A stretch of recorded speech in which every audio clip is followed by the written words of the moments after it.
Nagpakasal si Raul sa isang American citizen na permanent resident sa Pilipinas. Hindi naging maganda ang pagsasama nila kung kaya't naghiwalay din sila. Nais daw ngayon pakasalan ni Raul ang kanyang kasalukuyang girlfriend na Filipina. Nang pumunta daw siya sa NSO ay hindi pala nairehistro ang kasal niya sa American citizen. Maaari na daw ba niyang mapakasalan ng girlfriend niya nang walang problema?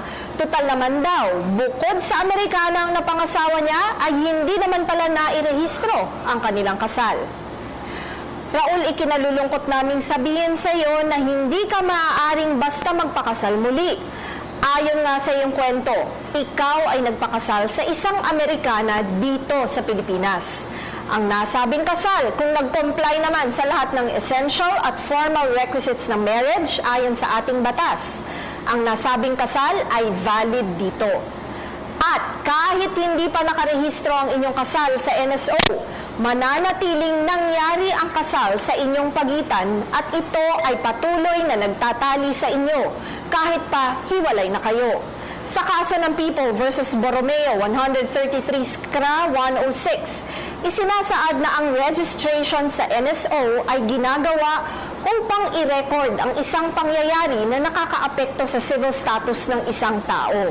Subalit, ang kawalan ng record ng nasabing rehistro ay hindi makakapagpawalang bisa ng kasal sa pagitan ng dalawang tao, as long as ang celebration ng inyong kasal ay tumupad sa lahat ng requisites ng ating batas. Tandaan na ang aming opinyon ay maaaring mag-iba depende po sa mga impormasyong ibinigay ninyo sa amin. Malaya po kayo makakakonsulta sa inyong napiling abogado. Patuloy po kayo mag-email sa newscenter.ptv4@gmail.com. Ito po si Attorney JJ Jimeno Atienza, ang inyong bisig ng batas.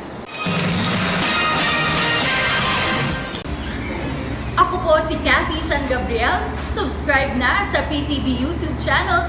I-click lang po ang subscribe button.